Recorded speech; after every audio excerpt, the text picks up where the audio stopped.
Thanksgiving night in 1996, when American families gathered around warm dinner tables, a peaceful house in Eustis, Florida suddenly plunged into terrifying darkness. A middle-aged couple was brutally beaten with a tire iron, their heads smashed and pools of blood spreading across the floor. The perpetrator was a 16-year-old boy calling himself a 500-year-old vampire king, leading a group of fanatical followers. They carved the letter V into the victims' bodies and danced around the scene of death before fleeing. What turned ordinary kids into cold-blooded killers like that? This story will chill you about the fragile line between games and real nightmares. Welcome to the Case Files, where we explore the most shocking cases in crime history.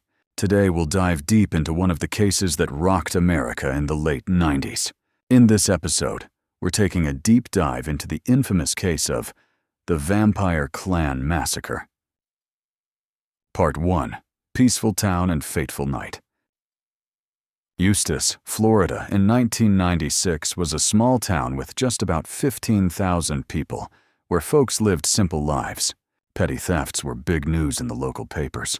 No one imagined it would witness a blood-soaked nightmare. On November 25th, Thanksgiving, 17-year-old Jennifer Wendorf came home from her shift at a local restaurant around 1 a.m. She opened the door into the living room and faced a horrific scene she could never forget. Her father, 49-year-old Richard Wendorf, lay dead on the sofa, his head and face smashed by over 20 tire iron blows.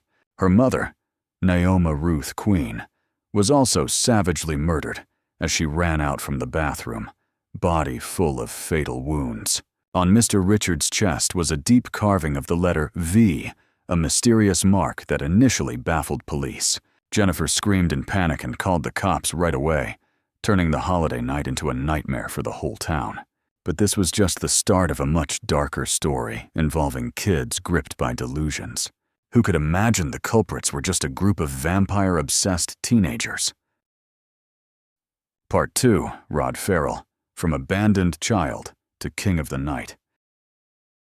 To understand this case, we go back in time to Roderick Justin Ferrell, born March 28, 1980, in Murray, Kentucky. Rod grew up in a broken home. His mother, Sandra Gibson, gave birth at 16. His dad abandoned them early on. Sandra worked as an exotic dancer and prostitute, creating a toxic environment full of psychological chaos for her son. She sent provocative love letters to the 14-year-old brother of a future group member, calling him her eternal bride. Sandra was the one who introduced Rod to the vampire world through the role-playing game Vampire: The Masquerade. Rod often fantasized about death, imagining himself executed in the electric chair and getting a sick thrill from it. At school, he was a loner, prone to violence, shunned by peers for his weird and aggressive behavior. Rod started believing he was a real vampire named Vesigo, over 500 years old, with supernatural powers. In October 1996, he broke into an animal shelter, killed cats and dogs to drink their blood, even got caught once. But a king needs subjects, and Rod began recruiting lost souls around him. Yet, could teenage delusions really turn into such real tragedy? Part 3. The Birth of the Vampire Clan. Rod Ferrell first met Howard Scott Anderson, a lonely, easily influenced teen in Murray, Kentucky. Scott quickly became a devoted follower when Rod performed the initiation ritual by slashing his wrist for him to drink the blood. They believed vampire blood would grant immortality, just like the rules in the Masquerade game. The group needed female members to boost their power, based on the twisted logic from this complex role-playing game. Charity Kesey, a self-conscious girl shunned by friends for her looks, became Rod's next target. Charity agreed to join, drinking each other's blood and taking part in group sex rituals to become vampires. Dana Cooper, another girl with a similarly unstable childhood, soon joined the group with blind faith. The four teens took over an abandoned building by the lake in Murray, calling it the Vampire Hotel because they thought it was haunted. They lived there, throwing parties with LSD drugs, carving demonic tattoos on their bodies, and drinking animal blood. The atmosphere in the hotel was full of sick hallucinations, where the line between reality completely blurred. But then, everything changed when a new member appeared from the distant south. Part 4. The Call from Heather Wendorf. Donna Cooper started burning out after endless rituals, unable to keep up with the group's activities. Rod decided they needed a new vampire bride, and 15-year-old Heather Wendorf became the perfect choice. Heather had been Rod's old friend when he lived in Eustis, Florida before moving to Kentucky. She told Rod her parents controlled her tightly. Her home felt like hell, with allegations of sexual abuse. Heather craved freedom, even joking to Rod that she wanted her parents dead, or for him to kill them to save her. Rod spent hundreds of dollars on long-distance calls, luring Heather to join the clan with promises of power and a real family. When Heather's parents found out and cut off contact, Rod saw it as a direct challenge from the enemy. He rallied the group, declaring a holy mission: drive to Florida to rescue Heather from her prison. The final destination was New Orleans, where they would build an immortal vampire empire. Did Heather really just want to run away, or had delusions hidden a darker truth? Part 5. Bloody Journey from Kentucky to Florida. On the evening of November 20, 1996, Rod, along with Scott, Charity, and Donna, set off in Scott's beat-up car. They drove over 1,000 kilometers through the night, arriving in Eustis in the early morning of November 25th, ready for the plan. Heather sneaked out to meet the group, everyone thrilled that the rescue mission's first step succeeded perfectly. But the car broke down just a few miles from the house, leaving them stranded with no money or plan. Heather suggested going back for her parents' Ford Explorer. She knew where the keys were kept in the house. Rod agreed, but demanded Heather prove her loyalty through one final vampire blood ritual. They went to Eustis Cemetery under the dim moonlight. Rod, on LSD, slashed his wrist for Heather to drink the blood. The ritual complete, Heather was forever bound to the clan with no way back. The whole group returned to the Wendorf house. Heather unlocked the door for Rod and Scott to sneak into the garage for the car.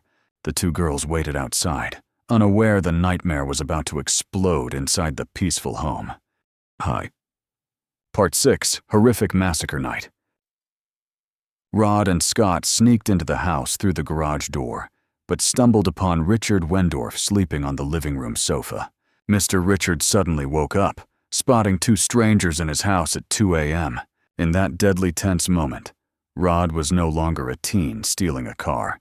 He was Vesigo, Vampire King, and no one could block his immortal mission. Rod grabbed the tire iron he brought, charging in to smash over 20 blows into Mr. Richard's head and face. Skull shattered, ribs broken. He died almost instantly in a horrific pool of blood. The loud noise woke Naoma from the bathroom. She ran out, seeing her dead husband and the two killers. Naoma angrily threw a scalding cup of coffee in Rod's face, trying to protect her family to the last moment. That brave act only ignited the mad rage in Rod Ferrell's head. He spun around, using the tire iron to finish Naoma with fatal blows to the head and neck. After the massacre, Rod carved the V into Mr. Richard's chest to mark the vampire clan's territory. Rod and Scott even danced around the couple's bodies before grabbing credit cards in the car to flee. Heather later told police, "I told them not to touch my parents, just take the car." Was she telling the truth? Part 7. Short-lived escape and capture. The 5 teens piled into the Ford Explorer, speeding into a flight full of sick excitement and panic. They crossed Florida, Alabama, Mississippi to Louisiana, dreaming of a vampire empire in mysterious New Orleans. Rod acted triumphant like a victorious king, while Heather was in deep shock realizing her rescue turned nightmare. But harsh reality hit fast when the stolen cash and credit cards ran dry. They used the victim's card to buy gas and a new knife along the way, but it wasn't enough to sustain the big dream. Charity desperately called her grandmother in South Dakota, begging for money to get the group out of their bind. The grandmother heard the weird story, connected it to news of the Eustis murders and missing car. Sensing something wrong, She called police immediately and pretended to send money to lure them to a hotel.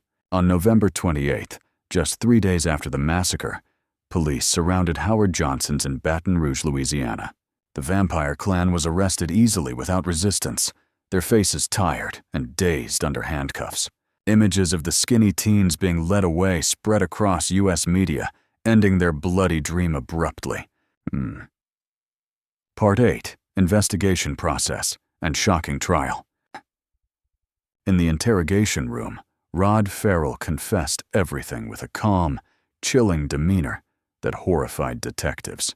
He detailed smashing Heather's parents, showing no remorse but pride in his vampire feat. The other members broke down fast, blaming each other to lighten their roles in the bloody massacre. During interrogation breaks, they still cuddled like vampire rituals, showing completely warped minds. Rod was diagnosed with schizotypal personality disorder, plus Asperger's, but the court called him irreparably corrupt. The February 1998 trial drew national attention. 17-year-old Rod got death sentence, youngest in Florida then. In 2000, Florida Supreme Court reduced it to life without parole due to laws banning death for under 17s. Scott Anderson also got life, but in 2018 reduced to 40 years, eligible for release in 2031. Charity Kesey got 10.5 years, out in March 2006. Dana Cooper, 17.5 years, free in October 2011. Heather Wendorf wasn't charged after 2 grand juries refused, seeing her as a manipulated victim. Jennifer Wendorf, the sister who found the bodies, suffered heavy trauma at the 2020 retrial. Part 9. Recent Developments and Dark Legacy. Rod Ferrell is now 45, still serving life at Northwest Florida Reception Center. No chance of parole. In 2023, he married Stephanie Ferrell in prison. 2020 hearing kept the sentence, despite a witness wanting to wed him. Scott Anderson at Calhoun CI. Victim's family accepted reduction, suspecting Rod bullied him into it. Charity and Dana live quietly after release, staying away from media and their dark past. Heather changed her name, studied art in North Carolina in 2006, still claims she's an innocent victim. Sandra Gibson turned her life around, lives with her elderly mom, sells jewelry, and seeks church for redemption. The case inspired the 2002 film Vampire Clan, countless docs and true crime podcasts everywhere. It warns about role-playing games' influence on damaged teens, but roots lie in family and societal failure. Part 10. Heather's testimony. Victim or accomplice? Heather Wendorf sat in the interrogation room, her young face full of panic as she recounted that fateful night. She claimed she just wanted to escape her family hell with strict parents' abuse allegations. "I told Rod not to touch my parents, just take the Explorer to run," Heather stressed in a trembling voice. But Rod later said Heather joked about wanting her parents dead, even suggesting he kill them to save her from pain. 2 grand juries refused to indict Heather, seeing her as a 15-year-old victim manipulated by a cult leader. Jennifer, the sister who found the bodies, was heartbrokenly separated from her sister, trauma lasting to the 2020 retrial. Was Heather truly innocent, or did teenage whispers plant the seed of unstoppable tragedy? Her story sparked fierce public debate on the line between victim and enabler. Part 11. Rod Ferrell's Psychology. Demon nurtured from childhood. Experts diagnosed Rod with schizotypal personality disorder, combined with clear Asperger's syndrome signs. He grew up with mom Sandra, who not only neglected him, but dragged him into her twisted sexual and superstitious world. Sandra sent lurid letters, calling a group member's little brother Eternal Lord. She gave Rod his first vampire books. Rod found power in Vampire, the Masquerade, a complex RPG with clan systems and blood rituals. There, vampires hid among society, drank blood to survive, fighting for power in eternal darkness. For weak, lonely Rod, The game became an escape, then fully merged into his distorted reality. In October 1996, Rod was caught breaking into an animal shelter, killing cats and dogs for blood. Clear violence escalation. Police released him as a minor. No one imagined that behavior foreshadowed massacre just a month later. Rod didn't just play the game, he lived it, carving V on friends' arms and holding nightly sick rituals. But Rod alone wasn't enough.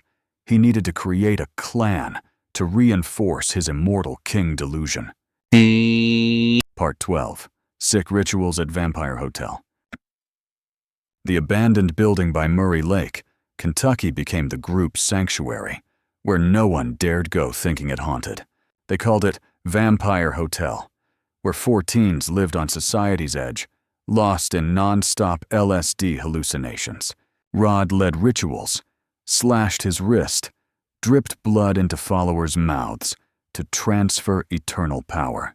Scott Anderson, right-hand man, drank blood first and instantly believed he became a low-level vampire. Charity and Dana joined group sex, believing per the game it would upgrade their supernatural abilities. They carved demons, pentagrams on their bodies with knives, blood streaming under flickering candlelight gloom. Night after night echoed with maniacal laughter mixed with pain, moans, pain-pleasure boundary completely flipped. Dana soon exhausted, severe genital injuries from non-stop rituals, forcing the group to find a replacement bride. The vibe there wasn't freedom, but a delusion prison built by Rod with an iron, bloody fist.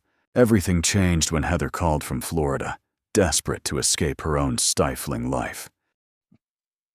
Part 13. Long-distance calls and rescue plan. Rod spent over $400 on long-distance calls from payphones, telling Heather about power and real family in the shadows. Heather complained of controlling, abusive parents, even alleging sexual abuse that left her living in fear. "I hate them. My house is hell. Rod, please save me," she confided during hours-long calls. Rod promised to come to Eustis to liberate her, take her to New Orleans to build a mighty vampire empire. Heather's parents found the huge phone bill, cut off contact, and banned their daughter from Rod Ferrell. That move was like a declaration of war on Visago, turning the mission from seduction to armed rescue. Rod rallied the group on November 22nd evening. "We'll get Heather. Kill anyone blocking to New Orleans." They packed tire irons, knives, LSD, ready to turn game dreams into bloody reality on the highway. Heather secretly packed her bags, heart pounding, waiting for her savior from the distant north. Did she suspect that rescue would lead to her parents' blood pool right in her familiar home? Part 14. Decisive moment in the Wendorf house. Early morning, November 25th, after the cemetery ritual, Heather used the key to unlock the garage for Rod and Scott to sneak in. Simple plan. Grab the Ford Explorer, swap the broken car, then speed straight to Louisiana without looking back. But Richard Wendorf woke on the sofa, staring at 2 dark, strange figures in the pitch-black living room.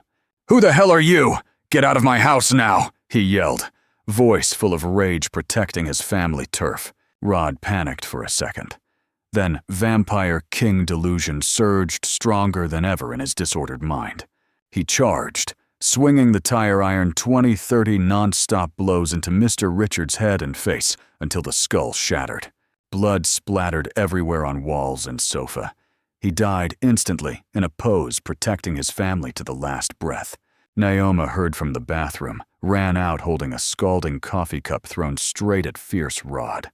She screamed, trying to distract, but Rod spun back, finishing her with a fatal tire iron blow to the neck. Spinal cord severed instantly. Naoma collapsed beside her husband in a heartbreaking blood mix. Rod carved deep V into Mr. Richards' chest, danced around the bodies like a sick victory ritual. Scott stood frozen in shock, but still loyal, following the leader to grab credit cards and car keys. Part 15. On the Run. Delusion meets reality. 5 teens crammed into the Ford Explorer, speeding through the dark night with surging adrenaline mixed with fear. Rod laughed loudly, recounting the massacre details like bragging trophies, while Heather shocked, learning the truth for first time. "I just wanted the car, not to kill anyone," she sobbed, but now it was too late with no escape. They used the victim's card for gas, fast food, even a new knife at interstate rest stops. New Orleans loomed in dreams like vampire paradise, but money drying up shook the dream hard. Charity called her South Dakota grandma. "Send money to help. We're stuck in Louisiana not knowing what to do." Grandma heard the bizarre tale, saw TV news of Eustis murders matching the Explorer description exactly. "Okay, I'll send money. Meet at Howard Johnson's in Baton Rouge." She tricked smartly for police ambush. November 28, 1996, SWAT teams surrounded the hotel, arrested the 5 exhausted teens easily with no resistance. Their faces on national TV, not monsters, just lost kids stained with real blood. Part 16, Trial and Fateful Sentences. Rod Ferrell stood in court February 1998, 17 years old, confessed coldly, making the jury shudder in horror. He described each tire iron blow like a vampire ritual, no regret, but pride in his power. Jury convicted first-degree murder, death sentence, youngest on Florida's death row, media dubbed vampire killer. In 2000, Florida Supreme Court reduced to life due to Roper versus Simmons banning death under 17 nationwide. Scott Anderson, main accomplice, life, but 2018 reduced to 40 years with time served. Release expected 2031. Wendorf family accepted as Scott claimed Rod bullied him, didn't initiate kills, but followed orders. Charity Kesey plea bargain 10.5 years for third-degree murder and armed robbery. Out March 2006. Dana Cooper got heavier. 17.5 years similar. Free October 2011. Both vanished from public radar. Heather got 2 grand jury no-bills, legally free, but carries moral weight and divided public opinion. Part 17, 2025. Update, Life Behind Bars. Rod Ferrell, 45 years old. Still life at Northwest Florida Reception Center, or Tomoka Correctional Institution. 2019 to 2020. Resentencing kept the sentence. Judge called him irreparably corrupt, beyond rehabilitation. In 2023, Rod married Stephanie Ferrell in prison. A Texas teacher once testified wanting to save him. Scott Anderson at Calhoun CI, 49 years old, waiting for 2031 release if no reoffending, living quietly post-reduction. Charity Kesey silent since 2006, Dana Cooper since 2011, avoiding media reminders of vampire past. Heather changed name, studied art in North Carolina 2006, insists forever. I'm a victim, not a killer. Sandra Gibson atones, lives with 90-year-old mom, sells jewelry, seeks church to forget past mistakes. Jennifer Wendorf rebuilt her life, but Thanksgiving night 1996 haunts the victim's family forever. Conclusion and message. The vampire clan isn't blood-sucking legend, but real tragedy of damaged youth lost in shadows. Rod Ferrell turned vampire, the masquerade into massacre, stealing Richard and Naoma from their loving family. Folie à plusieurs spread mad delusions, turning friends into followers ready to bloody their hands. Society questions how to spot future Rod Ferrells early before games become deadly nightmares. The case warns of family failures, need for timely mental health support for lonely, manipulable teens. It lives on in 2002 Vampire Clan movie, true crime podcasts, reminding of fragile real virtual line. If this story moves you, comment your thoughts. Share to raise awareness on child protection. Subscribe to the Case Files. Hit the bell for the next dark case, told with rawest truth. Behind every crime is human failure. Understand to prevent, not just empty condemnation. Thanks for listening. Stay safe from delusions that can swallow your soul. See you next time.